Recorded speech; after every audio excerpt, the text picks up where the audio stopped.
మలిగిన దీపాలు వెలిగించు స్వామి, పగిలిన హృదయాలు పరికించు స్వామి, నలిగిన బ్రతుకులను నడిపించు స్వామి, విరిగిన మనసుల్లో వికసించు స్వామి, నలిగిన బ్రతుకులను నడిపించు స్వామి, విరిగిన మనసుల్లో వికసించు స్వామి.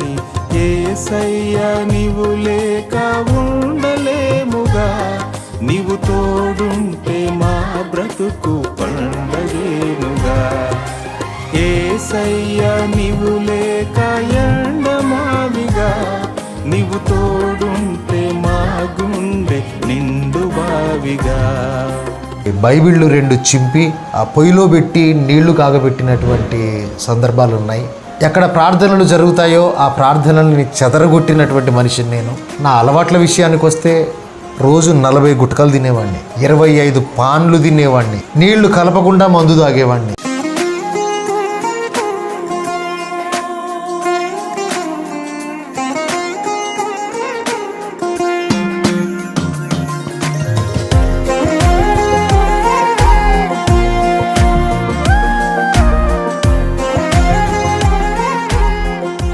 ప్రభువైన యేసుక్రీస్తు నామమునకు మహిమ ఘనత ప్రభావం కలుగునుగాక.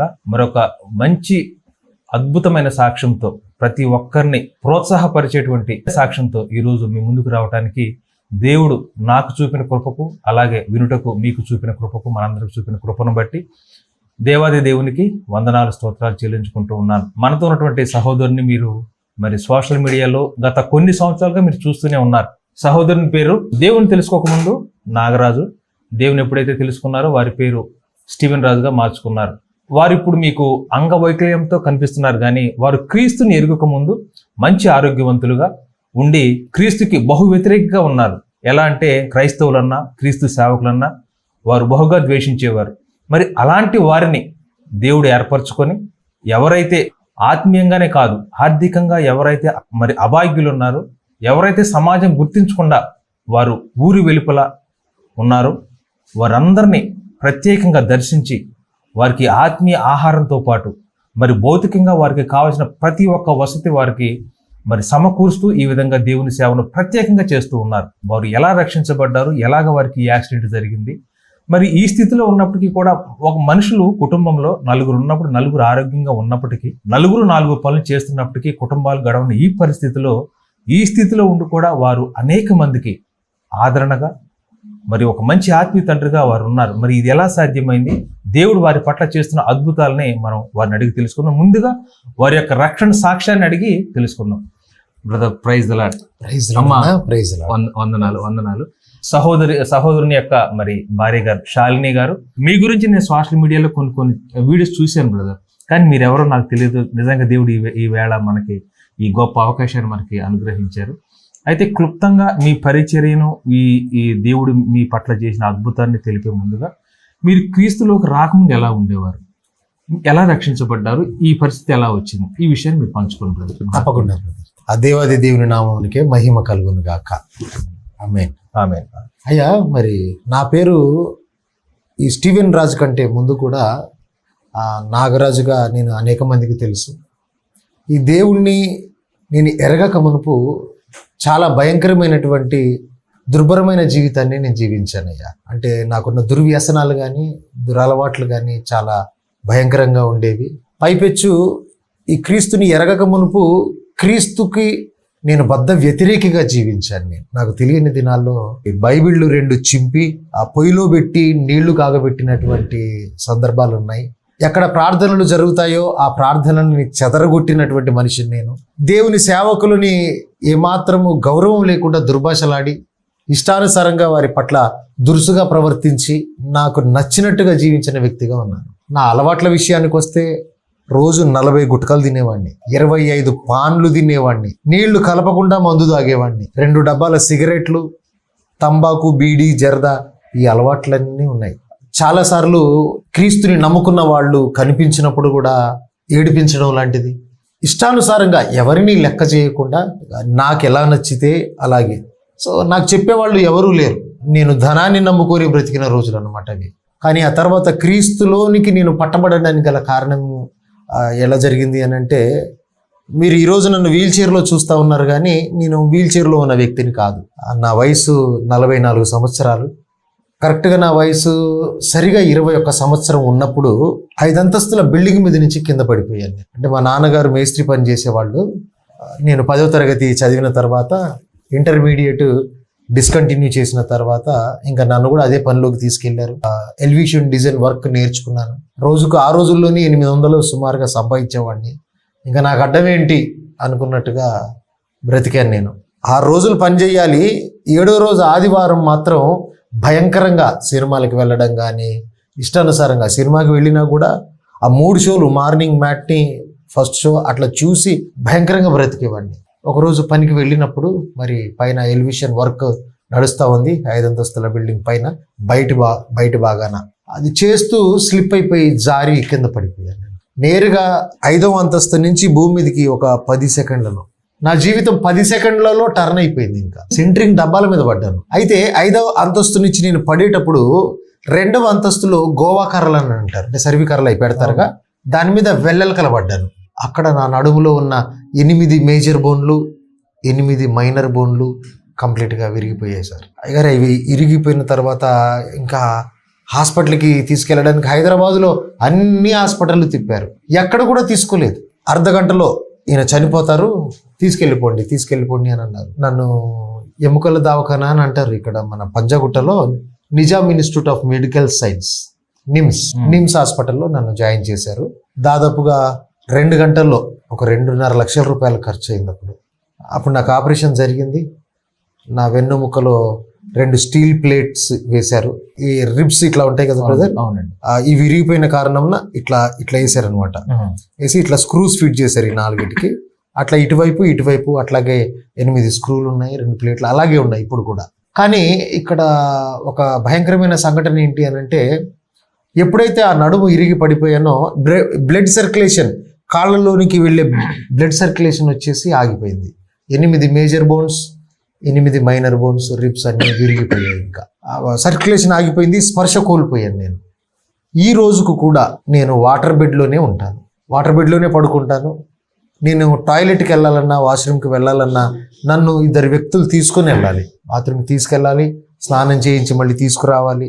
అటువంటి పరిస్థితి. అప్పటికి నాకు పెళ్ళి అవ్వలేదు బ్రదర్.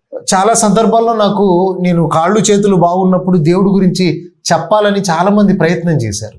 అయితే ఇందులో దానియేలు అని నా తండ్రి సమానపు వయసు 55 ఏళ్ళు ఉంటాయి.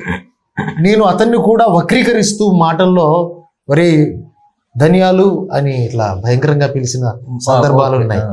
ఆయన మా ఇంట్లో ఉదయకాల సమయంలో పాలు ఇవ్వడానికి పాల ప్యాకెట్ తీసుకొని వచ్చేవాడు.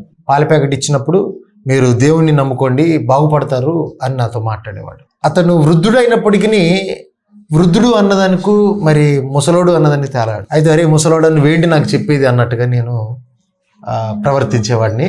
బాబు నువ్వు దేవుణ్ణి నమ్ముకో బాగుపడతావు అని అన్నాడు. నేను అతన్ని హేళనగా చూస్తూ, బాగుపడడం అంటే ఏంటి, రోజుకి 800 నేను సంపాదిస్తూ ఉన్నాను, బతుకు తెరువు కోసం నీవు పాలు అమ్ముకుంటా ఉన్నావు ఉదయకాల సమయంలో, ఎవరు బాగుపడాలి అని ఆయన్ని వక్రీకరిస్తూ మాట్లాడుకునేవాడిని. అయితే కొన్ని రోజులకు ఆయనే బైబిల్ ఇచ్చారు నాకు. బాబు దీన్ని చదవండి అని అన్నారు. అది అంత మనకి పనికిరాదులే అని పక్కకు పారేసాను, ఇంట్లో పక్కకు ఒక మూలకేసాను. ఒక వారం రోజుల తర్వాత ఆ దానియేలు గారు వచ్చి మళ్ళీ పాలు ఇచ్చినప్పుడు అడిగారు, బాబు బైబిల్ చదివావా అని అన్నారు. ఏం చెప్పాలి ఇప్పుడు ఈయనకి అని చెప్పేసి, లేదండి అది ఎక్కడో పోయింది అని అన్నారు. పోయింది అంటే ఆయన ఊరుకోలేదు. మరుసటి రోజు పాల ప్యాకెట్తో పాటు బైబిల్ తీసుకుని వచ్చి ఇచ్చారు. ఇంకొకటి ఇచ్చారు. సో మళ్ళీ ముసలోడు అడుగుతాడో ఏమో అన్న భయంతో ఒకసారి చూద్దాంలే అని అనుకున్నాను. ఒకరోజు వర్షం పడిన రోజు పొయ్యి రాజేయడానికి, నిప్పు రాజేయడానికి ఏమీ లేకపోవడం వల్ల అప్పుడు నాకు అనిపించింది అనమాట, ఈ సినిమా పుస్తకాలు ఉన్నాయి కానీ అందులో బొమ్మలు ఉంటాయి, ఈ పుస్తకంలో బొమ్మలు లేవు, మరి చదివితే అర్థం కాదు, దీనివల్ల ఏం ఉపయోగం ఉంది. 2 బైబిళ్ళు చింపి పొయ్యిలో పెట్టి నీళ్లు కాగబెట్టాను. అటువంటి భయంకరమైనటువంటి బ్రతుకు నాది. కానీ దేవుడు ఎప్పుడైతే మరి యాక్సిడెంటల్గా నేను 5వ అంతస్తు నుంచి కింద పడిపోయానో నడిమంచంలో పడుకొని ఉన్నాను. ఏ ప్రాంతంలో నేను జీవిస్తూ ఉన్నానో, హైదరాబాదులో మగ్దుమ్ నగర్ జగద్గిరిగుట్ట ప్రాంతంలో జీవిస్తాను నేను. అక్కడ ఇప్పుడు కూడా నేను అక్కడే ఉంటున్నాను. ఆ ప్రాంతంలో కూడా ఒక చెడ్డ పేరున్న వ్యక్తిగా ఉన్నాను నేను. నాకు సుజుకి సమురాయ్ బండి ఉండేది, మరి దాన్ని సైలెన్సర్ కట్ చేసి పెద్ద సౌండ్తో వచ్చేది. నేను ఇష్టం వచ్చినట్టు తిరిగేవాడిని అనమాట. సరేలే వీడు చేసిన క్రియలకే వాటికే వీడు పడ్డాడు, వీడు చచ్చిపోతాడు అని ఊరంతా అనుకుంటున్నారు. నిమ్స్ హాస్పిటల్లో ఒక 4-5 నెలలు ఉన్నాను. ఏ రోజు రాత్రి, ఏ రోజు చీకటి పడుతూ ఉంది, ఏ రోజు పగలవుతా ఉందో కూడా తెలియదు, వారం ఎప్పుడో కూడా తెలియదు. కారణం ఏంటి అని అంటే ప్రత్యక్షంగా నరకాన్ని చూసినట్టుగా ఉంది నాకు. అందులో నా పరిస్థితి ఎట్లా అయిపోయిందంటే సైడ్కి తిరిగి పడుకుంటే రిప్స్ పెయిన్ అవుతూ ఉన్నాయి, బోర్లా పడుకుంటే వెన్నుముక ఇలా విరిసినట్టు అవుతా ఉంది, వెలకిల పడుకుంటే కుట్లు ఆరవు. మరి ఎలాగయ్యా అంటే ప్రతి 5 నిమిషాలకు, ప్రతి 10 నిమిషాలకు ఇటువైపు ఇలా తిప్పుతూ ఉండాలి నన్ను. ఇంకా తర్వాత ఎన్ని రోజులు ఉంటాడు ఈయన అని చెప్పేసి అంబులెన్స్లో ఇంటికి పంపించేశారు నన్ను. అంబులెన్స్లో పంపినప్పుడు మరి నేను వెళ్ళిన ప్రాంతానికి నేను వెళ్ళగానే అది సౌండ్ చేసుకుంటూ వచ్చింది. ఇక చనిపోయి ఉంటాడులే అన్నట్టుగా అందరూ విచిత్రంగా బయటకు వచ్చి చూస్తూ ఉన్నారు. ఎల్లెలకల పడుకుని స్ట్రెచ్చర్ మీద తీసుకొచ్చారు బయటికి. చనిపోయాడు అనుకున్నారు అందరూ. అయితే ఆ వెలుతురు నేను ఆకాశం వైపుకి 6 నెలల తర్వాత చూశాను. అప్పుడు ఆ వెలుతురుని చూడలేక 2 చేతులు ఇలా మూసుకున్నాను. వీడు చేసిన క్రియలకి వీడు ముఖం చూపించుకోలేక నా మూసిగా వీడు ముఖం మూసుకుంటున్నట్టున్నారులే అని అనుకున్నారు. ఆ సందర్భంలో మరి నన్ను తీసుకెళ్ళి ఇంట్లో ఒక చిన్న రేకుడు రూము, 2 రూమ్లు ఉండేవి అనమాట. మరి ఆ 2 రూమ్లు ఉన్నప్పుడు ఆ రూమ్లో నన్ను పడుకోబెట్టారు. అనేక మంది రావడం, చూడడం, సానుభూతి వ్యక్తం చేయడం నా మీద. నాకు నచ్చనిది అనమాట ఇది. చాలాసార్లు నా మీద సానుభూతి చూపిస్తూ ఉన్నారు. అయ్యో పడగానే ప్రాణం పోయి ఉంటే అయిపోయేది కదా, ఇంత ఘోరమైన గోస అనుభవిస్తూ ఉన్నాడు, చనిపోతే అయిపోయేది కదా, ఇలా మాట్లాడుతూ ఉన్నారు. నేను అప్పటికి మెడిసిన్ వాడుతూ ఉన్నాను. అయితే మరి నేను ఆ నడిమంచంలో పడుకొని ఉన్నప్పుడు నాకు పెళ్ళి అవ్వలేదు, మా అమ్మే నాకు చాకరీ చేస్తూ ఉండేది. ఆ సందర్భంలో ఆ చెవిలో ఈ చెవిలో పడి నాతో పాటు చదువుకున్న వ్యక్తులకి తెలిసింది నాగరాజు కింద పడిపోయాడంట, వాడు చనిపోతాడేమో, మరి చూసేద్దాము అని కొంతమంది నా స్నేహితులు, నాతో చదువుకున్న వాళ్ళు కొంతమంది కలిసి నన్ను చూడడానికి వచ్చారు. మరి వాళ్ళతో పాటు ఈ సిస్టర్ గారు కూడా వచ్చారు. ఈ సిస్టర్ గారు, శాలిని సిస్టర్ గారు కూడా వచ్చారు. ఈవిడ నాకు పరిచయం లేదు, నేను ఆవిడకి పరిచయం లేదు. కాకపోతే వచ్చిన వారిలో క్రైస్తవురాలు ఈవిడ. ఎటువంటి భక్తురాలు అని అంటే ఏది చేసినను ప్రార్థన చేసి అది ప్రభు చిత్తమైతే స్టెప్ వేస్తుంది, లేదంటే లేదు. ఈవిడ నన్ను అడిగిన ప్రశ్న ఏంటంటే, మీకోసం నేను ప్రార్థన చేయొచ్చండి అని అడిగింది. అది నిజంగా పురుషులు ఎవరైనా అడుగుంటే వారికి చెప్పే సమాధానం వేరేలాగా ఉండేదేమో, కానీ స్త్రీ అయిన కారణంన సరే చేసుకొని వెళ్ళిపోతుంది కదా అని చెప్పి చేయండి అని అన్నాను. ఈవిడ ప్రార్థన చేసినప్పుడు దేవుడు ఆత్మచేత తనను నింపి ఆవిడతో దేవుడు మాట్లాడాడు. నేను అనుకుంటాను నిజంగా దేవుడికి ఎంత ప్రేమ ఉంటే నా యొద్దకు ఆవిడని పంపాడు. మరి అద్భుత రీతిగా దేవుడు ఆత్మచేత నింపి, ఇదిగో నా కుమారి, నీ ఎదుట మరణపు పడకలో ఉన్నవాడు నా సేవకుడు, రానున్న దినాల్లో విస్తారమైన సేవ చేయనై ఉన్నాడు గనుక నీవు అతనిని వివాహమాడి అతనికి సేవ చేయవలసి ఉన్నది అని దేవుడు మాట్లాడాడు. ఈవిడ నాకు చెప్పిందనమాట, దేవుడు నాతో మాట్లాడాడు, నేను మిమ్మల్ని పెళ్లి చేసుకోవాలనుకుంటున్నాను. బ్రదర్ మీరు గమనించండి, 20 సంవత్సరాలున్న యవనస్తురాలు, అందంగా ఉన్న అమ్మాయి, సొంత ఇల్లుండి, నాన్నగారు లేరు, అమ్మ ఉంది, అక్క చెల్లెళ్ళు 6 అక్క చెల్లెళ్ళు, వాళ్ళు ఉద్యోగం చేస్తుంది. కానీ నాలాంటి వాడిని చేసుకోవాల్సిన అవసరత కూడా ఆవిడకి లేదు. పోనీ నా వెనక ఆస్తులు ఉన్నాయా, నేనేదో రేకుల రూములో పడుకొని ఉన్నాను, స్కెలిటన్ లాగా రేపో మాపో చచ్చిపోతానేమో అన్నట్టుగా ఉన్నాను. ఆవిడ నన్ను పెళ్లి చేసుకున్నా కూడా నేను మరణించే సూచనలు ఎక్కువ కనబడతా ఉన్నాయి. ఏ రిలేషను లేదు, నేను ఎటువంటి మూర్ఖపు అలవాట్లు ఉన్నవాడనని వారింటి చుట్టూ ఉన్న నా స్నేహితులు చెప్పిన వారే. వాళ్ళకి చెప్పినా కూడా ఈ పెళ్లి జరగదు. అయినను ఈవిడ ఇష్టపడి నేను మిమ్మల్ని పెళ్లి చేసుకోవాలనుకుంటున్నాను అన్నది అనంటే ఈ భక్తిపరురాలు దేవుని మాటకి లోబడింది తప్ప వేరే ఏమీ లేదయ్యా. ఆవిడ నాతో అన్నది, పంచర్లు వేసుకునేవాడిని పెళ్లి చేసుకున్నా కూడా నన్ను సాకుతాడు, కార్ డ్రైవర్ని పెళ్లి చేసుకున్నా సాకుతాడు, నేను మిమ్మల్ని పెళ్లి చేసుకుంటే నేనే మిమ్మల్ని సాకాలి, అయినా కూడా నేను మిమ్మల్ని పెళ్లి చేసుకోవాలి. కారణం ఏంటి అంటే నా దేవుని మాటని ఎన్నడూ నేను జవదాటలేదు. అయ్యా నేను మనస్ఫూర్తిగా చెప్తా ఉన్నాను, నేనైతే నా స్వార్థం కోసం పెళ్లి చేసుకున్నానయ్యా. అంటే మా అమ్మ మరి నాకంటే ముందు తను చనిపోతుందిగా, అప్పుడు నాకు ఎవరు సేవ చేస్తారు? మరి నేనైతే నా స్వార్థం కొరకే చేసుకుందాం పెళ్ళి అని అనుకున్నాను. నాకు చాకిరీ చేయడానికి ఇష్టపడతా ఉంటే నేను ఎందుకు చేసుకోకూడదు అనుకున్నాను. అయ్యా ఈ దుర్మార్గుడు ఇంకొక ఆలోచన కూడా చేశాడు. ఏంటనంటే పెళ్లి చేసుకొని గబక్కన వెళ్ళిపోయింది అనుకోండి, నా పరువు ఏమవుతుంది? కుంటోని చేసుకొని వెళ్ళిపోయింది అప్పుడే అనుకున్నాం అంటారు. కాబట్టి ఇలా కాదు అని రిజిస్టర్ మ్యారేజ్ చేసుకున్నాను అయ్యా, తెలివితో పెళ్లి చేసుకున్నాను. ఆ తర్వాత వాళ్ళ అక్కగారికి తెలియజేశారు. వాళ్ళ అక్కగారు వచ్చేసి బేబక్క గారు ఈవిడ్ని తీసుకొని వెళ్ళారు. తీసుకెళ్ళిపోయిన తర్వాత వేరే అక్క వాళ్ళ ఇంటి దగ్గర ఈవిడ్ని పెట్టారు. చూద్దామని నేను వెయిట్ చేస్తూ ఉన్నాను. ఒక 2-3 రోజుల తర్వాత ఏ అక్క వాళ్ళ ఇంటికాడ ఈవిడ్ని పెట్టారో అక్కడి నుంచి ఆటో ఎక్కేసి మళ్ళీ నా దగ్గరికి ఈవిడ వచ్చేసింది. అయ్యా ఒక్కతే. అదేంటి అలా వచ్చావు అని అంటే, దేవుడు నీకు సేవ చేయమంటే నేను ఎక్కడో ఎలా ఉంటాను, నేను మీకు సేవ చేయాలి, అది దేవుని మాట అని చెప్పి వచ్చేసింది. అప్పుడు మా పరిస్థితి ఎలా ఉందో తెలుసా అయ్యా? మా ఇంట్లో కాస్త మద్యపానం సేవించే వాళ్ళే ఉన్నారు. ఈవిడ పొద్దున్నే బయలుదేరి వెళ్ళేది డ్యూటీకి, నాంపల్లి ప్రాంతానికి, అంటే దాదాపుగా 30 కిలోమీటర్ల దూరం వెళ్ళేది. ఏం తిన్నదో అట్లా వెళ్ళిపోయేది. రాత్రి వచ్చేసరికి 10 అయ్యేది. అటువంటి సందర్భం అనమాట. అయినా కూడా కష్టపడతా ఉంది, సాగుతూ ఉంది, నా పని చేసుకునే వెళుతూ ఉంది. నేనేమో జలసారాయుడిగా ఇంటికాడే ఉన్నాను. ఆవిడ లేనప్పుడు సిగరెట్ తాగుతూ ఉన్నాను. ఆవిడ వచ్చేసరికి బూమర్ నోట్లో వేసుకొని నవ్వులుకుంటూ తెలియనట్టుగా ఉంటా ఉన్నాను. ఈవిడ చర్చికి వెళ్ళేది చక్కగా. స్థానిక సంఘంకి ఇక్కడికి వచ్చిన తర్వాత రావు గారు, వెంకటేశ్వరరావు గారు, అక్కడ బేతెల్ గాస్పల్ చర్చ్ అనమాట, అక్కడికి చర్చికి వెళ్ళేది. అలా వెళ్ళినప్పుడు సేవకులు ఇంటికి గృహదర్శనార్థం వచ్చేవాళ్ళు. ఆయన వచ్చి నాకు చెప్పేవాడు, ఏదేదో చెప్పేవాడు. కానీ ఈవిడ మీద ఉన్న గౌరవంతో ఆయన్ని నేను మనసులో తిట్టుకునేవాడిని. ఒక్కోసారి బయటకన్నా సందర్భాలు కూడా ఉన్నాయి. ఆయన అన్నారు, నిన్ను దేవుడు పిలుస్తా ఉన్నాడు, నువ్వు రా, నువ్వు మందిరానికి వస్తే బాగుంటుంది, చాలా చెప్పాడయ్యా. నేను అన్నాను, నిన్ను పిలిస్తే నువ్వు వచ్చావు కదా, నన్ను పిలిస్తే నేను వస్తాను. మీరు నాకు చెప్పడం ఏంటి? ఈ మొబైల్ రిపేరింగ్ నేర్చుకున్నాను కొంచెం, దానికోసం నేను వెళ్ళేవాడిని అనమాట షాప్కి. షాప్ బయట కూర్చొని వేరే వాళ్ళ దగ్గర ఏదైనా ఉంటే ఆయనతో చేసుకోండి అని అనేవాళ్ళు. సో నా మీద ఉన్న సానుభూతితో ఆయనకి ఇవ్వండి అని అనేవాళ్ళు. నాతో కూడా వీల్ చైర్లో ఉండి నేను అక్కడున్న పొగరు తగ్గలేదు. ఇంకా ఇష్టానుసారంగా పాన్లు నవ్వులుతూ సిగరెట్లు తాగుతూ విచ్చలివిడిగానే ఉన్నాను నేను. నన్ను చూసి చాలామంది మోటివ్ అయ్యారు. ఏ విషయాల్లో అంటే మందు తాగడంలో, గంజాయి తాగడంలో, సిగరెట్లు తాగడంలో, ఆఖరికి భంగు కూడా తాగాను నేను. తర్వాత పాస్టర్ గారు వచ్చి వెళ్ళి ఆ సందర్భంలో నేను రక్షణలోనికి నేను రాలేదు. ఆ 1800 ఆవిడ జీతం వచ్చేది. అందులోనే దేవుని కానుక ఆయనకి చెందాల్సింది 180 రూపాయలు ఇచ్చేసి 4 ఆదివారాలకి తీసి మిగిలింది ఉన్నదే తినేవాళ్ళం. అటువంటి జీవితం జీవిస్తూ ఉంది. నేను ఒక సందర్భంలో ఏమన్నా అడిగాను కూడా, మీరెందుకు నన్ను మందిరానికి రమ్మని అడగట్లేదు? నేను అడగను, దేవుడు మీరు వస్తారని చెప్పాడు కాబట్టి మీరు ఎప్పుడు వస్తారో దాని కొరకు ఎదురు చూస్తాను తప్ప నేను మిమ్మల్ని అడగను అనింది. ఆవిడ కన్నీటితో ప్రార్థన చేసేది రాత్రికాల సమయంలో. నేను అనుకునేవాడిని, నాలాంటి వికలాంగుని చేసుకున్నందుకే ఆవిడ ఏడుస్తూ ఉందేమో పాపం అని నేను అడిగేవాడిని, నన్ను చేసుకున్నందుకు ఏడుస్తున్నావా శాలిని అంటే, లేదు నేను దేవుడితో మాట్లాడుతున్నానయ్యా, నీతో నాకు అటువంటి బాధ ఎప్పుడూ లేదు, ఏమీ లేదు. దేవుడు మీరు సేవకుడు అన్నారు.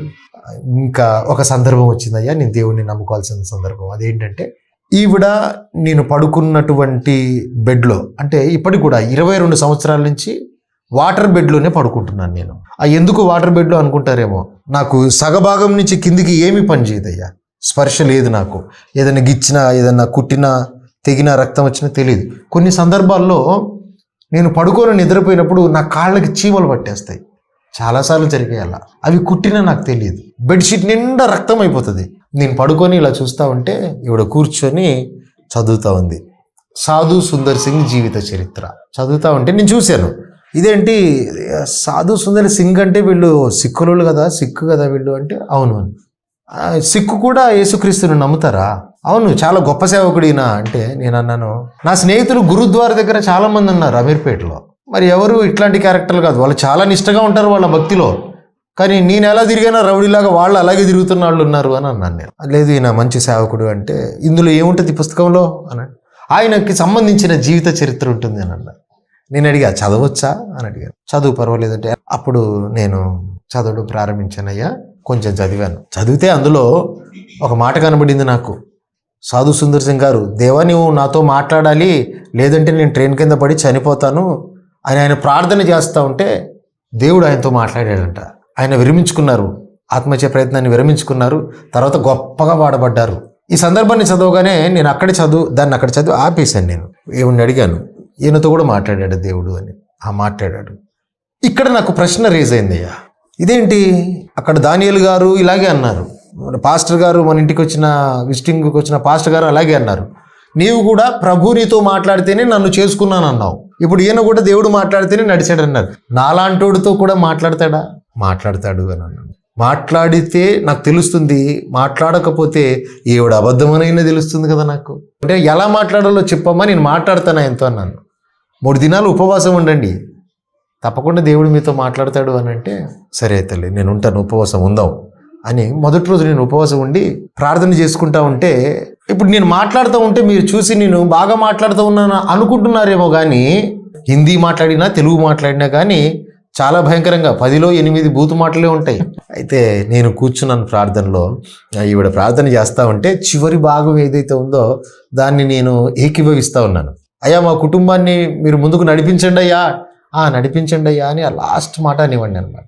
ఆ దినమంతా గడిచిపోయింది కానీ దేవుడు నాతో మాట్లాడలేదు. మళ్ళీ ఉదయకాల సమయంలో లేచి 2వ దినము నా ప్రార్థనలో కూర్చున్నాం. మరి సిస్టర్ గారు మళ్ళీ ప్రార్థన చేయడానికి కూర్చున్నారు. అయితే ఈవిడ ప్రార్థన చేస్తూ ఉంటే నేను ఏకీభవిస్తూ ఉన్నాను. సడన్గా తను భాషల చేత ఆత్మ చేత నింపబడి భాషల్లో మాట్లాడుతూ ఉంది.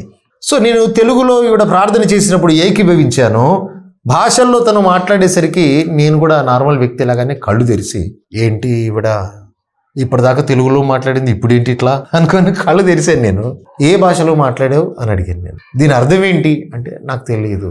మరి నీకు తెలియదు ఎందుకు మాట్లాడావు నువ్వు అంటే, భాష ఏంటో తెలియదు కానీ నాతో ఆయన ఏం చెప్పాడో తెలుసు నాకు, నాతో ఆయన మాట్లాడిన విధానం తెలుసు నాకు. నేను అన్నాను, మనం ప్రార్థనలో కూర్చుంది నాతో మాట్లాడడానికి, మీరు ఎప్పటి నుంచో మాట్లాడుకుంటున్నారుగా, నాతో మాట్లాడాలి కదా ఆయన అంటే, మాట్లాడతాడు మీరే ఆయన అడగాలి. నేను అన్నా నాకు ప్రార్థన రాదు కదా అంటే, అధ్యాపకురాలు ఒక టీచర్ చెప్పినట్టుగా నాకు ఇవిడ ఒక మాట చెప్పింది, నాకు ఇంకా గుర్తుంది. ఒక చిన్న పాప లేదా చిన్న బాబు తన తల్లితో అర్థం కాకుండా భాష మాట్లాడతాడు, కానీ ఆ భాష తల్లి అర్థం చేసుకొని ఆహారం పెడుతుంది, నీళ్ళు అడిగితే నీళ్ళు ఇస్తుంది. అట్లాగే ఉచ్చిరాని మాటలతో దేవుణ్ణి అడుగుతుంటే ప్రార్థన చేస్తుంటే ఆయన అర్థం చేసుకుంటాడు, ఏదైనా ఆయన మీకు అనుగ్రహిస్తాడు అని చెప్పింది. మళ్ళీ ప్రార్థనలో కూర్చున్నా. మళ్ళీ ప్రార్థన చేస్తా ఉంటే నేను మనసులో బాగా ప్రార్థిస్తూ అడుగుతా ఉన్నాను, నాతో మాట్లాడండి ప్రభు అని. తను వెంటనే మరొక మారు ఆత్మచేత నింపబడి భాషల్లో మాట్లాడడం ప్రారంభించగానే నేను మనసులో అనుకుంటున్నాను, ఇది ఎవడికి ఉపయోగం? నువ్వు దేవుడవైతే నాతో మాట్లాడాలి కానీ ఎప్పుడూ ఆవిడతోనే మాట్లాడుకుంటున్నావు, మరి నాకు అర్థం కావాలి కదా, నాకు అర్థం కాని భాషలో ఎందుకు మాట్లాడుతున్నావు అని నేను అనగానే వెంటనే తను భాషలో మాట్లాడుతున్న ఆ మాటల్లో నుంచి దాని అర్థాన్ని తెలుగులో వివరిస్తూ ఆ భాషలో మాట్లాడతాం. దేవుడికి మహిమ కలుగును గాక. ఆ మాట ఏంటి అయ్యా అంటే, ఇదిగో నా ప్రియ కుమారుడా నీవు వెతుకుతున్న దేవుడను నేనే అని ఈ స్వరాన్ని తన నోట విన్నాను. నేను తన నోట వినగానే మళ్ళీ నేను కళ్ళు తెరిచా. కారణం ఏంటో తెలుసా? ఈవిడేంటి దేవుడు మాట్లాడాలి అని అంటే మళ్ళీ ఈవిడ నోట్లో నుంచి ఈ మాట వస్తూ ఉందేంటి? నన్ను క్రైస్తవుడుగా మారవడానికి ఈవిడేదో ప్లాన్ చేసినట్టుంది. అయితే నేను ఇట్లా ఆలోచన చేశాను. మరి దుర్మార్గుడికి అంతకంటే ఆలోచన, మూర్ఖుడికి అర్థం చేసుకున్నటువంటి వాడికి ఇంతకంటే ఆలోచన రాదు కదయ్యా. ఇదిగో నీవు వెతుకుతున్న దేవుడను నేనే, నేను ఏర్పరచుకుని ఉన్నాను, అనేక జనము ఎదుట నిన్ను సాక్షిగా నేను నిలబెట్టనున్నాను అని ఆ స్వరాన్ని భాషలో మాట్లాడుతూ తదుపరి దాని అర్థాన్ని తెలుగులో తెలియజేస్తాను. నా మనస్సులో నన్ను మార్చడానికి ఇలా చేస్తూ ఉందా ఏంటి అనుకున్నాను. కానీ ఇక్కడ విచిత్రం ఏంటి అని అంటే, ఈవిడ ఆ భాషలో మాట్లాడి తెలుగులో మాట్లాడుతూ ఉంటే నా మనసులో నేను అనుకుంటున్నాను, నువ్వు దేవుడువా, అయితే నేను నమ్మాలా నిన్ను అని నేను మనస్సులో అనుకుంటుంటే సమాధానం ఈవిడ బయటికి చెప్తా ఉందయ్యా. అవును నా కుమారుడా, నీవు నమ్మవలసి ఉన్నది, నీవు వెతుకుతున్న దేవుడను నేనే అనగానే టక్కున నా మైండ్లో ఇదేంది, నేను బయటికి మాట్లాడలేదుగా, నేను అనుకున్న తోడని వెంటనే మళ్ళీ ఒక మాట ఆవిడ నోటి నుంచి వినబడతానే ఉంది. ఇదిగో నా కుమారుడా, నీ నాలుకకి ఆ మాట రాకమునిపే నేను ఎరిగి ఉన్నాను. నిజంగా నాకు భయం వేసింది. భయపడకుము నా కుమారుడా అంటా ఉంది, ఇంకా భయం వేస్తూ ఉంది. నేను ఆశ్చర్యపడతా ఉంటే ఆశ్చర్యపడకుము నా కుమారుడా అని అంటా ఉంటే ఇంకా నేను ఒక్కసారిగా ఇదేంటి, అసలు ఏం జరుగుతూ ఉంది ఇక్కడ, ఎవరికి తెలియదు కదా, నాలో ఉన్న విషయం అనుకుంటున్నాను. అప్పటికి నేను నమ్మలేదయ్యా. ఆ ప్రార్థన అయిపోయిన తర్వాత నేను ఆవిడని అడిగాను, ఈ భాషలేంటి, మరి ఈ మాటలేంటి అని అంటే బైబిల్ని తెరిచి చూపించింది. ఇది నేరుగా దేవుడితో మాట్లాడడం. ఈ భాషలో ఇది ఎవరైతే ఆత్మతో సత్యంతో ప్రార్థన చేస్తారో వాళ్ళతో దేవుడు మాట్లాడతాడు. వెరీ నెక్స్ట్ డే 3వ రోజు అర్జెంటుగా తను డ్యూటీకి వెళ్ళాల్సిన పరిస్థితి ఏర్పడింది. తను నేను వెళ్తాను అని చెప్పింది. మరి నేను ఎలా అంటే, మీరు ప్రార్థన చేసుకోండి, ఈ బైబిల్ని చదువుకోండి. నాకు అప్పుడు ఒక ఆలోచన వచ్చింది. మరి నిన్న నా భార్యతో మాట్లాడావు కదా, మరి ఈరోజు నేను ఒక్కడనే ఉన్నానుగా. మరి ఈరోజు గనక మీరు దేవుడని నిరూపించుకుంటే, మీరు దేవుడైతే గనక ఈరోజు నిరూపించుకోండి, నేను నా జీవితకాలం నేను బానిసలాగా ఊడిగం చేస్తాను. నేను మీకు ప్రార్థన చేసుకుందాం అని అనుకుంటున్నాను. కూర్చున్నాను, బైబిల్ అలా తెరిచి బైబిల్కే ఇట్లా చూస్తూ ఉన్నాను. నా కళ్ళలో నుంచి కన్నీరు ఇట్లా టక రాలి పుస్తకం మీద పడతా ఉంది. ఆ క్షణమున మా సందులో మేమున్న వీధిలో మరియమ్మ గారు ఒక ఆవిడ ఉండేవారు. ఆవిడ మా ఇంటికి వచ్చి ఒక తాళం చెవి ఇచ్చి, నేనున్న ఆ రూమ్లో, ఆ రేకుల రూమ్లో ఒక శీలకి తగిలించి, కొడుకు డ్యూటీ నుంచి వస్తా, తాళం ఇవ్వండి, నేను ఊరికి వెళ్తున్నానని చెప్పేసి తను వెళ్ళిపోయింది. తను వెళ్ళిపోయిన అర్ధ గంటకు ఈ మూర్ఖుడు ఇంకొక ఆలోచన చేశాడు. ఏంటంటే, దేవుడు నన్ను పరీక్షించడం కాదు, నేను దేవుడిని పరీక్షించే ప్రయత్నంలోనే ఉన్నాను. నువ్వు దేవుడు అయితే అర్ధ గంట కింద ఒక ఆవిడ వెళ్ళింది కదా ఇక్కడి నుంచి, ఒక 5 నిమిషాల్లో ఎన్నికి తీసుకొని రా చూస్తా, అప్పుడు నువ్వే దేవుడివి అని నేను విశ్వసిస్తా. ఇది జరిగితే గనక నేను నా జీవిత కాలము బానిసలాగా ఉడిగం చేస్తాం మీ దగ్గర. కానీ విచిత్రం ఏంటంటే, ఆయన ప్రణాళికలో ఆవిడ వెళ్ళి బస్ స్టాప్లో కూర్చుని అలాగే ఉంది. ఆ బస్సు రాలేదు, ఆవిడ ఎక్కలేదు. మరి ఎందుకు రిటర్న్ వచ్చిందో పక్కన 2 నిమిషాల్లోనే వెనక్కి వచ్చేసిందయ్యా. నేను మా అమ్మకి చెప్పాను, ఎవరిని లోపలికి రానియద్దు అని. ఆవిడ కొట్లాడి మా అమ్మకి చెప్పి మరి ఆ దేవుడు నన్ను వెళ్ళమంటున్నాడు. వినడానికి కొంతమందికి హాస్యాస్పదంగా ఉండొచ్చు, కానీ చాలా వరకు దేవుడు ఇలాగే అందరితో మాట్లాడతాడు బ్రదర్. ఆవిడ వచ్చింది, లోనికి వచ్చింది, మోకరిల్లింది. నేను ఏడ్చుకుంటూ నేను గట్టిగా ప్రార్థన చేస్తా ఉన్నా. నాకు తెలుస్తుంది ఎందుకు ఏడుస్తున్నానో తెలియట్లేదు, కానీ ఆవిడ లోనికి వచ్చి మోకరించింది. వెంటనే దేవుడు, నాకేమీ తెలియదు కానీ ఆయన ఆత్మచేత నన్ను నింపి అందులో నుంచి కొన్ని ప్రవచనాలు మాట్లాడిచ్చాడు. ఆ మాటలు నేను ఆవిడకి బోధించడం, అవి విని ఆవిడ ఇంటికి వెళ్ళడం జరిగింది. ఇంకా నేను అలాగే ప్రార్థనలో ఉన్నాను. సాయంత్రకాలానికి మా అమ్మ వచ్చి చెప్తా ఉంది, నేను ఎంత ఆపినా ఆగలేదు ఆవిడ, ఆయనకే దేవుడా నాకు కాదా అని ఇట్లా చెప్పి లోపలికి వచ్చేసింది. అంటే నేను ఒకసారి పిలువమ్మా అంటే పిలిస్తే ఆవిడతో మాట్లాడాను. అమ్మా నీకు వచ్చారా మీరు అంటే, వచ్చాను, మీరు నాకు ఈ గలతీ పత్రికలో నుంచి కొన్ని విషయాలు నాకు తెలియజేశారయ్యా అని అంటే, అదేంటమ్మా గలతీ పత్రిక అంటే ఏంటి, ఈ బైబిల్లో ఏ ఉంటుంది అంటే, ఎక్కడ ఉంటుందమ్మా ఒకసారి చూపించండి అని ఇచ్చాను. ఆవిడ తెరిచి ఈ విషయాలు చెప్పారయ్యా అంటే, అది చదువుదాము అని అంటే కనుక నాకు నోరు తిరగట్లా. అది ఆత్మకార్యము, ఆత్మీయ స్థితిలో ఉన్నవాడికి అర్థమవుతుంది ఈ విషయం. సో నాకు అది నోరు తిరగట్లేదు, ఆ భాష. కన్నీరు వచ్చింది. వెంటనే నా మనసు అంతా కరిగిపోయింది. ఇదేంటి, నేను ఏది అనుకుంటున్నానో అది అలా జరుగుతుంది. నా జీవితాన్ని మార్చాలనుకుంటున్నాడు, లేకపోతే నాకెందుకు పశ్చాత్తాపం వస్తుంది? ఏడవలసిన అవసరం నాకు లేదు. ఏడ్చుకుంటూ పశ్చాత్తాపంతో ఉన్నాను. సిస్టర్ గారు డ్యూటీ నుంచి వచ్చారు. ఆ రోజు వచ్చిన తర్వాత సిస్టర్ గారికి చెప్పాను నేను, అమ్మా ఇలా జరిగింది, సందర్భం అంతా ఇలా జరిగింది అంటే తనలో ఎటువంటి ఎక్సైట్మెంట్ కూడా లేదు. కారణం ఏంటి అని అంటే, ఇలా జరుగుతుందని తనకు తెలుసు. ఎందుకంటే ఈ అనుబంధం తనకి చిన్నప్పటి నుంచి ఉంది. దేవుడు నోరు తెరిచి ఈవిడ నాకు మాట అడిగా, నేను చర్చికి రావచ్చా అని అడిగాను. నేను సరే రండి అని అన్నది. నాకు ఒక స్నేహితుడు ఉన్నాడు, నా ప్రాణ స్నేహితుడు. ఆయన, నేను సెల్ ఫోన్ రిపేర్ చేసినప్పుడు ఆయన సిమ్ కార్డులు అమ్మేవాడు అనమాట. ఆయన పేరు జేమ్స్. ఆ జేమ్స్ బ్రదర్, నేను తీసుకెళ్తాను బ్రదర్ మిమ్మల్ని అని చెప్పేసి నా దగ్గరికి వచ్చి 2.5 కిలోమీటర్లు కంకర రోడ్డు మీద నన్ను వీల్ చైర్లో నెట్టుకుంటూ తీసుకెళ్ళాడు. అయితే నేను వెళతా ఉంటే రోడ్డు మీద చూసిన వాళ్ళు, నమస్తే పాస్టర్ అని అంటా ఉన్నారు, ఒకళ్ళు ఎక్కిరిస్తూ ఉన్నారు. నన్ను కోపం రావట్లేదయ్యా, సహజంగా నేను కొట్టిన తర్వాతే మాట్లాడిన క్యారెక్టర్ని ఎందుకో ఆమెను అంటా ఉన్నాను. వాళ్ళు పాస్టర్ అనగానే సరే అలాగే జరిగినాయి ఆమెనంటే, ఏం సారు కొత్తగా బైబిల్ తీసుకొని ఎక్కడికో పోతున్నావు ఇట్లా అంటున్నారు, ఇష్టానుసారంగా మాట్లాడుతూ ఉన్నారు. అబ్బా అనా చర్చా ఇది కొత్తదా మళ్ళా? ఇంకా నేను ఎవరు ఏమనుకున్నా సరే నేను వెళ్ళాలి అనుకుని వెళ్ళా. లోనికి వెళ్ళా. నా జీవితంలోనే మొదటిసారి చర్చిలో కూర్చున్నానయ్యా. అక్కడ ఒకళ్ళు బోధిస్తూ ఉన్నారు, ఒకళ్ళు మ్యూజిక్ ప్లే చేస్తూ ఉన్నారు, ఒకళ్ళు ప్రార్థన చేస్తూ ఉన్నారు, ఒకళ్ళు పాటలు పాడుతూ ఉన్నారు. కానీ నా జీవితంలో నేనేం చేయలేను అనిపించింది.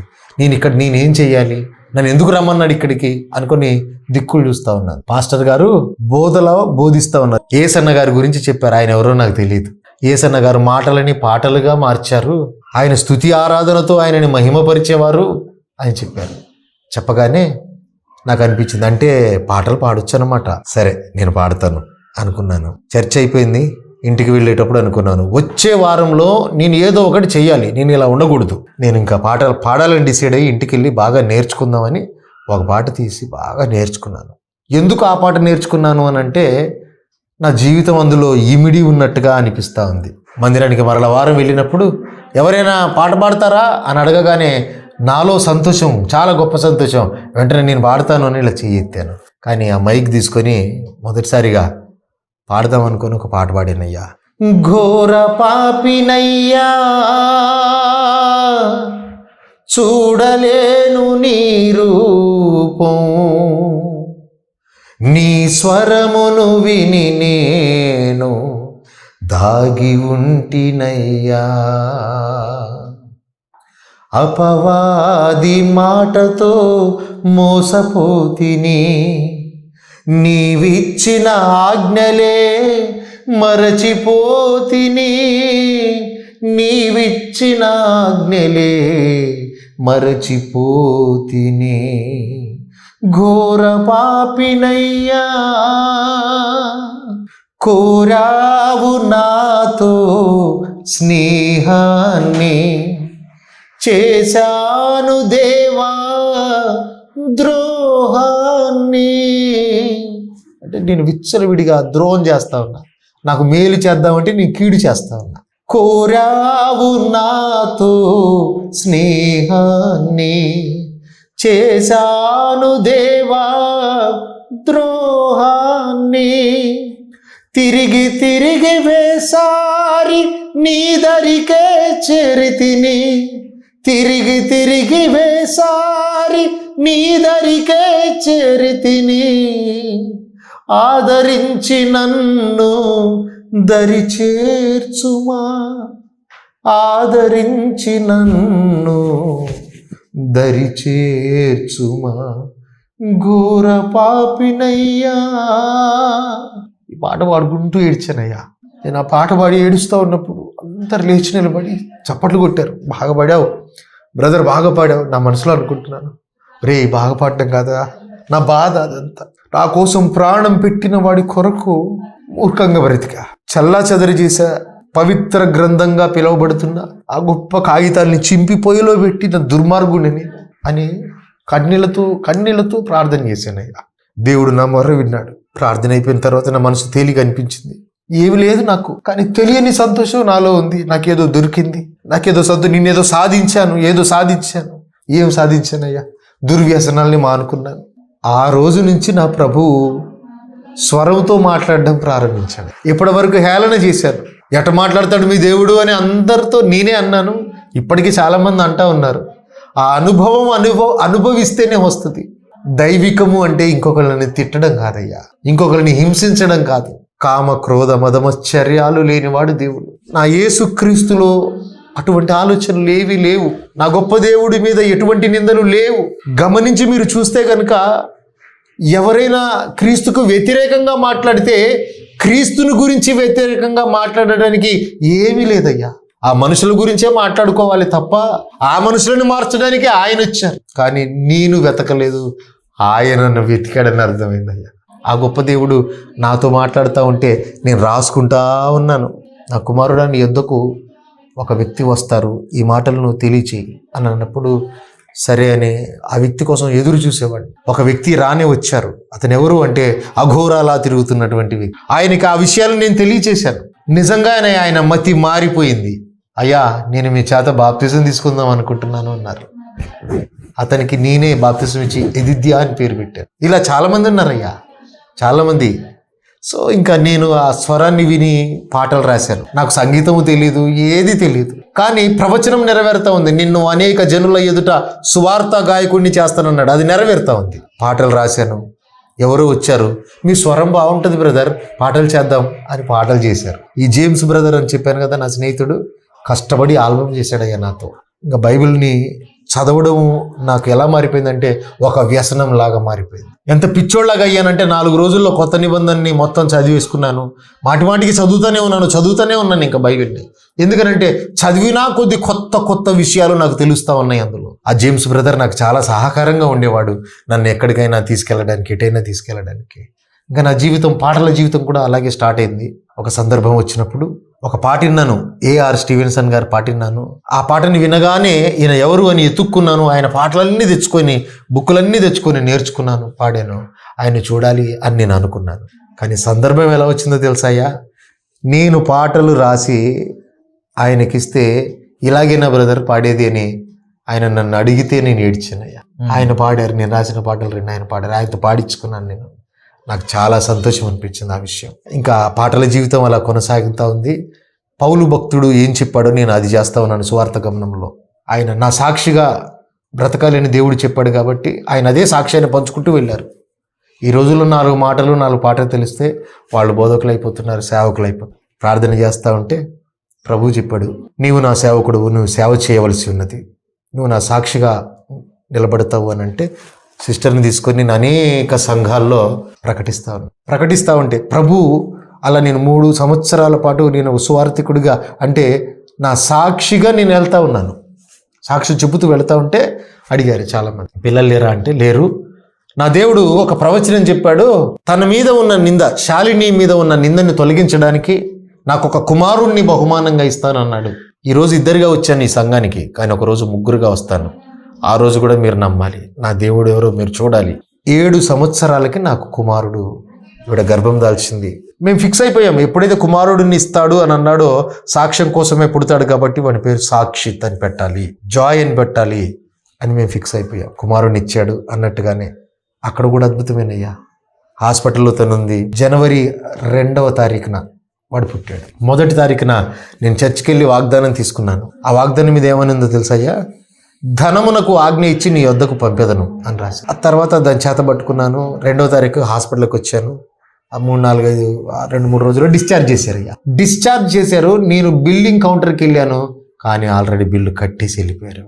ఎవరు అంటే చెప్పొద్దన్నారు అని అన్నారు. నాకు కుమారుడు జన్మించిన తర్వాత 1 నెలకు తనకి హార్ట్ ప్రాబ్లం వచ్చిందయ్యా. సహజంగా జననం, ఒక కుమారుడికి జన్మని ఇచ్చిన తర్వాత స్త్రీలో ఉన్న ఏ అవయవాలు అయితే ఎన్లార్జ్ అవుతాయో 1 మంత్లో అవన్నీ సింక్ అవుతాయి. తన హార్ట్ సింక్ అవ్వలేదు. హార్ట్ బీటు 21 per minute 21, ప్రమాదకరమైన స్థాయిలో ఉంది. చాలా స్లోగా తన హార్ట్ బీట్ అవుతా ఉంది. ఎలా వచ్చారు మీరు ఇక్కడికి అని అడిగారు. ఆటోలో వచ్చాము అని.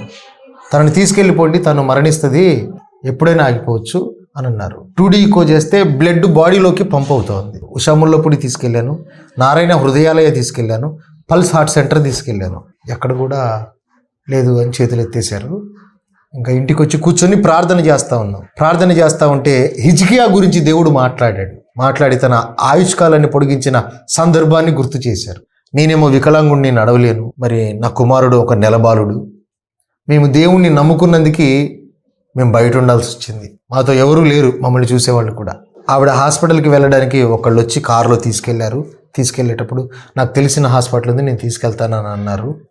దాన్ని మార్నింగ్ తీసుకెళ్ళేటప్పుడు నాకు ఒకటే మాట ఆవిడ చెప్పింది, నేను తిరిగి వస్తానో రానో తెలియదు, ఒకవేళ నేను రాకపోతే ఆ కుమారుణ్ణి దేవుళ్ళో పెంచు అని చెప్పేసి వెళ్ళిపోయింది. నేనేం చేయాలో తెలియదు, కానీ ఆ గొప్ప దేవుడికి అన్నీ తెలుసు. తల్లిని బాబుని ఎడబాపేవాడు కాదాయన, అలాగని జతపరిచి మమ్మల్ని ఎడబాపేవాడు కూడా కాదాయన. ఇంకా ఈమె హాస్పిటల్కి వెళ్ళింది, ఐసీయూలో జాయిన్ చేశారు, అన్ని టెస్టులు చేశారు. ఇక్కడ ఒక విచిత్రమైన సంఘటన జరిగింది. ఏంటంటే ఈ 3 రిపోర్ట్లలో ఉన్నటువంటి ప్రమాదం ఈ 4 హాస్పిటల్, ఆక్సిజన్ హాస్పిటల్లో లేదు. డాక్టర్ వేణుగోపాల్ గారు కార్డియాలజీ, అమ్మా ఇది పర్వాలేదు, దీన్ని హ్యాండిల్ చేయొచ్చమ్మా, ఇది ఇష్యూ కాదు, నేను చేస్తాను అని అన్నారు. దానికి మందులు రాసి పంపించవచ్చు, డిశ్చార్జ్ చేయండి, ఇంటికి పంపించేయండి అని అన్నారు. It's a wonderful thing. అసలు చనిపోతుంది అని అంటే ఆయన చూడు ఎటువంటి అభయాన్ని ఇచ్చాడో. ఆయన ద్వారా ఆ మాట చెప్పి డిశ్చార్జ్ చేసి డైరెక్ట్గా ఇంటికి పంపించారు. వచ్చేసింది, ఇంటికి వచ్చేసి అప్పుడు ఆవిడే అంగన్వాడీ టీచర్గా పనిచేస్తూ ఉంది, గవర్నమెంట్ జాబ్. నేను రిజైన్ చేస్తానని రిజిగ్నేషన్కి తీర్మానం తీసుకుంటే అనేకులు అన్నారు, ఎందుకు రిజైన్ చేస్తావు అని అంటే, ఇంతకంటే గొప్ప ఉద్యోగం ఉంది, నేను నా ప్రభు పాదసేవలో ఉండాలి. ఈ తీర్మానం చేసుకుంది. వెంటనే వెళ్ళి తను రిజిగ్నేషన్, మీ ఇద్దరమే కలిసి వెళ్ళాము, రిజైన్ చేసింది. ఇంకా ఆ తర్వాత నుంచి మేము ఇరువురము ఈ సాక్షిలాగా నా చిన్న కుమారుడిని పట్టుకొని 6 నెలల బాలుడి దగ్గర నుంచి ఈరోజు 12.5 సంవత్సరాలు పట్టుకొని ఇప్పటికీ సాక్షిగా తిరుగుతానే ఉన్నాం. సంఘ పరిచర్య వేరు, సాక్షి పరిచర్య వేరు. ఆయన మమ్మల్ని పిలిస్తే మేము వెళ్ళే మోటివేషనల్ స్పీకర్గా వెళ్ళేది వేరు, పాస్టర్స్ మీటింగ్కి వెళ్ళేది వేరు, అన్నిటికీ కూడా ఆయన విడివిడిగా సందర్భాన్ని బట్టి ఆయన పిలుచుకుంటుంటే వెళ్తూ ఉంటాం.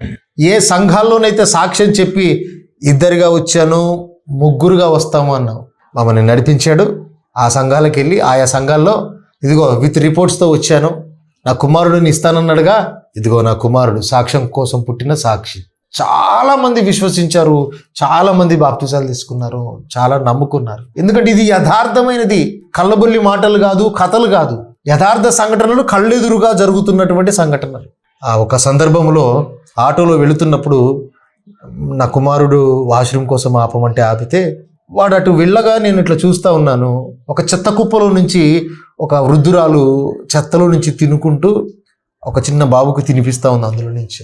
ఆ సందర్భం చూసి నా మనసు అంతా కఠినంగా ఉన్నవాడిని, కానీ ప్రభువులోకి వచ్చాక అదేంటి ఆ సందర్భము అన్నట్టు చూసి నాకు కన్నీరు వచ్చిందయ్యా. నేను అడిగా, ప్రభువా భూమి దాని నివాసులందరూ యెహోవా వారే, మరి వాళ్ళేంటి ప్రభు అలా ఉన్నారు, వాళ్ళకి దేవుడు వద్దా అని అంటే, నా ప్రియ కుమారుడా అటువంటి విరిగి నలిగిన హృదయముల కొరకే నిన్ను ఏర్పాటు చేసుకున్నాను అని మాట్లాడారు. దేవుడికి మహిమ కలుగును గాక.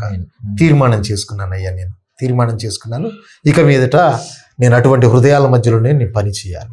నేను మతాన్ని ప్రకటించేవాడిని కాదు, అందుకే సాక్షిగా నేను ఎవరిని విమర్శించను, ఎవరి గురించి మాట్లాడను. నా దేవుడు నా జీవితంలో మాత్రమే ఏం చేశాడో, నా భార్య జీవితంలో ఏం చేశాడో, ఆవిడ నిందను ఎలా తొలగించాడో, ఈ అనామకుడిని పగిలిపోయిన కుండను అందరూ పారేసినా కానీ నా దేవుడు విడిచిపెట్టలేదు నన్ను. ఆయన కూర్చుండబెట్టుకొని ఆ పగిలిన పెంకులను అతికించి తనకి ఇష్టమైనట్టుగా నన్ను శ్రేష్టంగా ఆయన తయారు చేసుకున్నాడు. ఇంకా నేను విరిగి నలిగిన హృదయాల మధ్యన సేవ చేయాలి అన్నప్పుడు నా పరిచర్య అంతా కూడా అయ్యా, ఈరోజు నాకు అప్పచెప్పిన పరిచర్య నేను చేస్తున్నటువంటిది కుష్టి రోగుల మధ్య వారి పుండ్లు కడిగి కట్లు కట్టి కుష్టి రోగుల మధ్యన సేవ చేస్తూ ఉంటాం. క్యాన్సర్ పిల్లల మధ్యన సేవ చేస్తూ ఉంటాం. వాళ్ళ తల్లిదండ్రులు భయంకరంగా ఇబ్బంది పడుతూ ఉంటారు, శ్రమగుండా నడుస్తూ ఉంటారు. వాళ్ళు మొత్తం సంపూర్తిగా దేవుళ్ళని దూషిస్తూ నడిచే క్యారెక్టర్లు అనమాట. ఇంకా ఎందుకు ఇచ్చాడు, ఎందుకు తీసుకుంటున్నాడు, ఈయన ఏం జరుగుతుంది అనే సందర్భాలు ఉంటాయి.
ఇప్పుడు చాలామంది విమర్శించే వాళ్ళు వెళ్ళి వాళ్ళకి సహకరించవచ్చు, ఆ పని చేయరు. కానీ చేతకాని వాళ్ళు మాట్లాడుతూ ఉంటారు అన్ని విషయాలు. ఈ సందర్భాన్ని చూసినప్పుడు ఇంకా నేను వాళ్ళకి రక్తం సప్లై చేయాలని అనేక మందిని కాంటాక్ట్ అయ్యి వాళ్ళకి, అంటే వాళ్ళ క్యాన్సర్ వాళ్ళకి మాటికి రక్తం ఎక్కించాలి, వాళ్ళ మెడికేషన్కి సంబంధించి సహాయం చేస్తూ, వాళ్ళ కుటుంబాలకు సహకరిస్తూ, వాళ్ళకి ప్రార్థనలు చేస్తూ, వాళ్ళు బాగు కొరకే వాళ్ళకి ప్రార్థనలు చేస్తూ, కుష్టి రోగుల మధ్యన, క్యాన్సర్ వాళ్ళ మధ్యన, జంగాల మధ్యన, అడుక్కునే బెగ్గర్స్ మధ్యలో, చిలక జోషాలు చెప్పుకునేటువంటి వారి మధ్యలో, గంగిరెద్దులు ఆడించే వాళ్ళ మధ్యలో, కోయ ప్రాంతాలు, ట్రైబల్ ఏరియాస్, ఏజెన్సీ ఏరియాలు, బోయవాళ్ళు, ఎక్కడెక్కడో భయంకరమైనటువంటి జీవితాలు జీవిస్తున్న వారి మధ్యలో మేము ఇరువురం సేవ చేస్తూ ఉంటాం. అంటే సేవ చేయించుకోవడం కాదు, సేవ చేయడం. నేను విత్తనాన్ని వేసి వచ్చిన తర్వాత అది ఎప్పటికైనా మొలుస్తుంది. నేను చూసినా నేను చూడకపోయినా అది మొలుస్తుంది. ఇంకా మా పరిచర్య అంతా కూడా ఇటువంటి మార్గాల గుండానే వెళుతూ ఉంటుంది. దేవుడు కృపను బట్టి జగద్గిరి గుట్ట ప్రాంతంలో హోలీ టెంపుల్ మినిస్ట్రీ అని ఒక సంఘం స్థాపించబడింది. సూరారం ప్రాంతంలో ఒక చిన్న చర్చ్ అక్కడ కూడా స్థాపితమైంది. ఉదయం ఇక్కడ, సాయంత్రం అక్కడ నడుస్తూ ఉంటుంది. సోమవారం నుంచి మొదలుకొని మిగతా రోజులన్నీ ఇంకా ప్రాంతాలు తిరుగుతూ ఉన్నాం. చాలా దూర ప్రాంతాలు, 1000, 1500, 2000 కిలోమీటర్ల పాటు మేము వెళ్తూ ఉంటాం. ఎందుకంటే వెతుక్కుంటూ ఎవరికైతే దేవుడు తెలియలేదో, ఎవరైతే బాధల్లో ఉన్నారో, శ్రమల్లో ఉన్నారో అందులో నుంచి వారిని బయటికి తీసుకురావడం కొరకు, ఈ అడుక్కుంటున్న వారిని పిల్లల్ని స్కూల్లో జాయిన్ చేసి చదివించడం కానీ, అడుక్కుంటున్న వాళ్ళకి చేతి పనిని ఏదైనా కనపరచడం, వాళ్ళకి చూపించడం, వాళ్ళు దాన్ని చేసుకునే వాళ్ళు బాగుండడం కానీ, ఇట్లా గుడిసెల్లో ఉన్న వారికి, ఆహారం లేని వారికి ఆహారాన్ని మనం సప్లై చేయడం కానీ, ఈ కుష్టి రోగులకి కావలసిన ఆహారం ధాన్యాలు కానీ, మరి ఆ ఎంసీఆర్ చెప్పులు వాడతారు వాళ్ళకి స్పర్శ ఉండదుగా, అట్లా వికలాంగులకు సంబంధించి వాళ్ళకి సహాయం చేయడం కానీ ఇవన్నీ జరుగుతూ ఉన్నాయి అయ్యా ప్రభు కృపను బట్టి. సో చాలా మంది అనుకుంటారు బయట దేశాల నుంచి వీళ్ళకి డబ్బులు వస్తూ ఉన్నాయేమో, అందుకే వీళ్ళు బాగా ఇట్లా చేస్తూ ఉంటారు. నాకు సంతోషం అనిపిస్తుంది ఆ మాట. ఎందుకంటారా అంటే బయట దేశం నుంచి డబ్బులు పంపిస్తే చేసి అంత విస్తారంగా నేను చేస్తున్నానా? వారు నన్ను ఒకవేళ అలా అనుకున్నా కూడా ప్రభు నిమిత్తము నా పరలోకంలో నా ఫలం అధికమే అవుతుంది. నాకు ఎవరి మీద కోపం లేదు, ఎవరి మీద కక్షలు లేవు. నాకు నేను ఆయనని ప్రకటిస్తూ నేను వెళ్తూ ఉంటాను. అనేక ప్రాంతాలు అయ్యాయి, ఇక్కడ అక్కడ అని కాదు, ఎంత దూరం ఉన్నా సరే నేను వెళ్తాను. బైబిల్ పంచే విషయంలో కానీ నాకు వేరే ఆశ ఏది లేదయ్యా. ఇరువురం కలిసి తుది శ్వాస విడుచు వరకు నిస్వార్థంగా నీతిగా మనం సేవ చేయాలి. ఇన్ కేస్ ప్రభు నన్ను ముందుగా పిలుచుకుంటే నేను చేస్తున్న సేవలన్నీ మీరు చేయాలి. ఒకవేళ ప్రభు మిమ్మల్ని పిలుచుకుంటే మీరు చేసే సేవలన్నీ నేను చేస్తాను. ఈ తీర్మానంతోనే మేము చేసుకుంటూ వెళ్ళిపోతా ఉన్నాం. ఎక్కడ ఆగిపోకుండా, ఇటు నడవచేత కానీ ఎక్కడ పనికి రాదు అనుకున్న ఈ పాత్ర, నడిమంచంలో పడుకొని రేపో మాపో చనిపోతుంది అనుకున్న ఈ పాత్ర ఈ రీతిగా వాడబడుతుందంటే మీకు ఒక సందర్భం గుర్తు చేస్తాను. సిస్టర్ నన్ను పెళ్లి చేసుకున్నప్పుడు ఈ పాత్ర ఇలా లేదయ్యా. ఒక దుర్మార్గుడు, వ్యసనక్రాంతుడు, ఇష్టానుసారమైన దుర్భర జీవి ఏ నమ్మకంతో తను చేసుకుందంటే దేవుడు ఆవిడకి మాట చెప్పాడు కాబట్టి చేసుకుంది.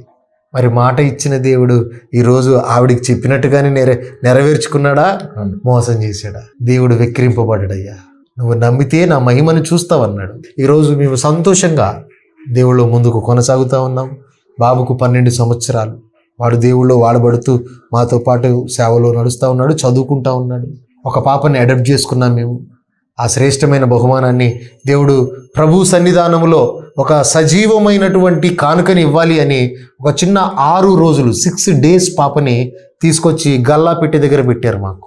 ఆ పాపను తీసుకొని శ్రేష్టమైన బహుమానాన్ని దేవుడు ఇచ్చాడు అనుకొని మా బాబుతో ఆ సంఘంలోని అందరి సమక్షంలో కలిసి శ్రేష్ఠ అని పేరు పెట్టి ఆవిడని పెంచుతూ ఉన్నాం. మా జీవితంలో చాలా ఆశలు ఉన్నాయి అయ్యా. నా ప్రాణ స్నేహితుడు అని చెప్పాను కదా, జేమ్స్, కలిసి మేము ఒక ఆలోచన చేశాం. ప్రభు ఒక గొప్ప ఆలోచన ఇచ్చాడయ్యా. అదేంటనంటే మనకి ఆరోగ్యాలు బాగోలేకపోతే అయ్యగారు మా కోసం ప్రార్థన చేయండి అంటే వాళ్ళు ఉపవాసం ఉండి ప్రార్థన చేస్తూ ఉన్నారు. మరి అయ్యగారికి బాగాలేకపోతున్నాయ్యా. ఇన్ని రోజులు నీవు ఒక సమరయుడిలాగా పనిచేశావు కాబట్టి మనము సమరిటన్స్ ఆఫ్ హోలీ టెంపుల్ అని ఒకటి స్టార్ట్ చేద్దాం. ఇది సేవకులకు దీని ద్వారా సహాయం అందాలి. సేవకులైన వారికి మెడికల్ కార్డ్స్ లాంటివి చేసిద్దాము. వారికి ఏదైనా ప్రమాదాలు, ఆరోగ్యాలు బాగలేక ఏదైనా జరిగినప్పుడు వారికి సహకరించే వాళ్ళు ఎవరుండరు. నమ్మకమైన సేవకులు అడవుల్లో ఉంటున్న వారు చాలామంది ఉన్నారు. అటువంటి వారికి మనం సహాయం చేయడానికి ఇదొకటి మనం స్టార్ట్ చేసుకుందాము అని చెప్పేసి కూడా తీర్మానం తీసుకున్నాం. దేవుని కృపను బట్టి రీసెంట్గానే మొన్ననే స్టార్ట్ చేసాము. ప్రభు మరి మాకు అనుగ్రహించి మమ్మల్ని ఆయన నడిపించుకుంటే గనక అనేక మంది సేవకులకు నిస్వార్థంగా చెప్పాను కదయ్యా. మా మోటో ఏంటి అని అంటే సాయంత్రం లోపు మా దగ్గర ఏ రూపాయి ఉన్నా కూడా 0 బ్యాలెన్స్లోకి వచ్చేయాలి. తెల్లవారితే బ్రతికి ఉంటే ప్రభు మీద ఆనుకొని సేవ చేయాలి. ప్రభునందు నిద్రిస్తే దేవుడికి స్తోత్రం. ఫర్ ఎగ్జాంపుల్ మీరు అయ్యా ఈ 5,000 సేవలు వాడండి అంటే డ్యామ్ షూర్ మీరు 5,000 కాదు 5 లక్షలు ఇచ్చినా 5 కోట్లు ఇచ్చినా సాయంత్రం కల్లా దాన్ని ఎలా వాడాలో అలా వాడేస్తాను. ధనము మీద ఆశ లేదు. సో నా దగ్గర ఏ రూపాయి ఏది పెట్టుకోను. ఇప్పటికీ కూడా నేను ఉండేటువంటి ఇల్లు కూడా 36 గజాల్లో ఉన్నటువంటి చిన్న రూమ్. ఎందుకు అనంటే కళ్ళు మూసుకున్నప్పుడు కనిపించినటువంటి ఇల్లు ఇంతున్నా అంతున్నా నా కొరకు కడుతున్న ఇల్లు అక్కడ ఉంది. నేను ఆ ఇంటి కోసమే బ్రతకాలని ఆశపడతా ఉన్నాను. ఇప్పుడు క్రీస్తుని చూడాలి అని అంటే ఎక్కడ చూస్తారయ్యా? మనలోనే మన క్యారెక్టర్లో చూడాలి. ముందు చూడండి, తాగుబోతువాడు, తిరుగుబోతువాడు, ఇష్టానుసారంగా జీవించిన వాడు. కానీ ఈరోజు కుష్ఠవ్యాధులు పుండ్లు గడుగుతూ క్యాన్సర్ వాళ్ళకి సహాయం చేస్తూ గుడిసెల్లో ఉండి వాళ్ళతో పాటు కలిసి వాళ్ళ అవసరాలను తీర్చుకుంటా అడుక్కునే వాళ్ళకు ఒక దారి చూపించుకుంటూ ఇన్ని నడుస్తా ఉన్నాము అని అంటే ఆ నాగరాజు చనిపోయాడు. ఆ విషకూరలతో ఉన్నటువంటి ఆ రాజు లేడు, ఇంకా చనిపోయాడు. కేవలం స్టెఫెను క్రీస్తు కొరకు మరణానికైనా సిద్ధంగా ఉన్న ఆ స్టీవెన్ రాజు మాత్రమే బ్రతుకున్నాడు మాలో. మా జీవితంలో ఇంకా మా పెళ్ళయి ఇప్పటికీ 20 సంవత్సరాలైంది. 20 సంవత్సరాల్లో కూడా ఒక మారు మీ ఇద్దరం కొట్టుకోలేదు, తిట్టుకోలేదు, ఏ పంచాయతీ లేదు. కారణం ఏంటి అని అంటే ఇది మా ఇష్టాలతో ప్రేమలతో జరిగినటువంటి వివాహం కాదు. ఇక్కడ ఒక అనేకులకు ఉన్న ప్రశ్నార్థకమైన ఒక ప్రశ్న ఉంది, అది ఇంకా చెప్పట్లేదని అనుకుంటారో ఏమో. అదేంటి అని అంటే ఇన్ని చేయడానికి మీకు ధనం ఎక్కడి నుంచి వస్తుంది, మరి డబ్బులు ఎక్కడి అని అంటారు. అయ్యా, మీలాంటి స్నేహితులు నాకు చాలా మంది ఉన్నారు. అందరూ ఈ భూమి మీద ఎవరైతే నాకు పరిచయస్తులు నాతో ఉన్న వాళ్ళు ఉన్నారో వీళ్ళందరూ నిస్వార్థంగా నీతిగా సహకరిస్తారయ్యా. సో ఇంకా మనమైతే మండుతున్నటువంటి అగ్నిలో నుంచి బయటకు వచ్చాం, ఇంకా మగ్గుతున్నవారు మండుతున్నవారు ఉన్నారు చాలా మంది. సో వాళ్ళందరికీ కూడా మేము సహకారంగా ఉన్నట్టుగా మా తుది శ్వాస విడిచే వరకు కూడా నీతిని న్యాయాన్ని తప్పకుండా దేవుళ్ళలో నీతిగా నడిచేలాగా అందరూ ప్రార్థన చేయండి. నేను నా వీడియోలు మీరు చూసినప్పుడు నాతో పిల్లలు ఉంటారు, చూసారా లేదా? చాలా చిన్నప్పటి నుంచి ఉన్నారు నా దగ్గర.